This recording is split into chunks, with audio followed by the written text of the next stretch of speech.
Si vous voulez démarrer un nouveau projet en important des fichiers audio, mais que vous ne connaissez pas le tempo de ces fichiers audio, on a un outil bien pratique qui nous permet de détecter le tempo d'un fichier ou de plusieurs fichiers audio. Donc par exemple ici j'ai effacé mes pistes et on va repartir sur un projet vide. Donc j'ai mon tempo qui est à 113, mais je ne sais pas du tout à combien va être la boucle que je souhaite importer. Donc j'ai une boucle de batterie ici. Donc je vais la faire glisser directement depuis l'explorateur de fichiers. Il va me créer une nouvelle piste et on va activer le métronome pour vérifier si on est au bon tempo. Et donc on entend que le métronome se décale par rapport à ma boucle de batterie, donc on n'est pas au bon tempo. Imaginons qu'on voudrait démarrer notre projet pour qu'il soit au bon tempo par rapport à cette boucle. Donc pour ça, ce qu'on va faire, c'est qu'on va aller dans Projet, Détection de tempo, et on va vérifier qu'on a bien sélectionné ici la partie audio qu'on souhaite analyser. Donc si vous avez un doute, vous pouvez sélectionner l'outil Sélectionner, donc la petite flèche ici, le pointeur. On va vérifier qu'on a bien sélectionné la partie audio qu'on souhaite analyser. Ensuite, on va cliquer sur Analyser. Et là, on voit qu'il a détecté un tempo a priori de 60 BPM, ce qui paraît finalement assez plausible, puisque on voit dans le titre du fichier que j'ai importé qu'il y avait 120. Donc 60, c'est la moitié de 120.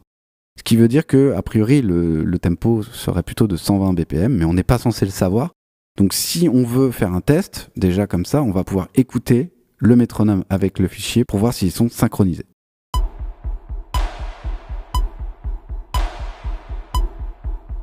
Donc là, on est bien synchronisé et on voit effectivement qu'il nous a créé une courbe de tempo un peu sur mesure avec le tempo qui bouge un tout petit peu, forcément puisqu'il a ajusté très précisément notre courbe de tempo par rapport au fichier qu'on a importé. Et si on le souhaite, on peut cliquer sur multiplier par 2 pour retomber sur une valeur de 120. Ça va dépendre vraiment du style de musique qu'on veut faire, mais ici, compte tenu de cette boucle, on est plutôt sur quelque chose d'un peu rapide. Donc 60, c'est censé être un tempo lent, ce qui est un peu bizarre. Donc du coup, si on clique sur multiplier par 2, on voit qu'on va garder la même courbe, mais sauf qu'il va démarrer à 120. Et là, ça ressemble beaucoup plus à la réalité.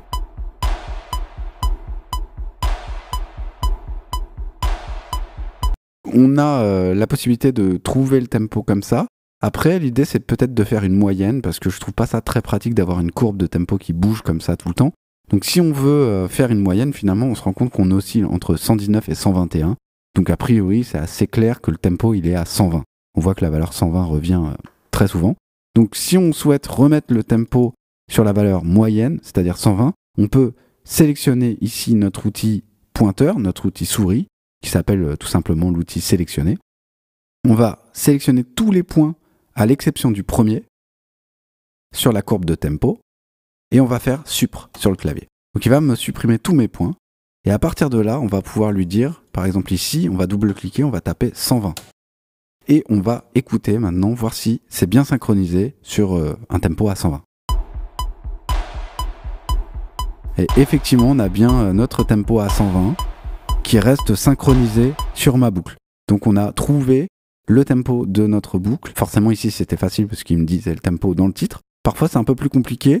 Donc c'est quand même pratique, ça nous permet soit de générer une courbe de tempo sur mesure comme on a vu qui s'adapte en temps réel à notre fichier source, ou alors on peut très bien s'en servir comme inspiration pour essayer de déterminer visuellement finalement la valeur moyenne de notre tempo et ensuite on rectifie, on tape manuellement cette valeur pour faire finalement une valeur unique qui sera notre tempo principal pour notre projet.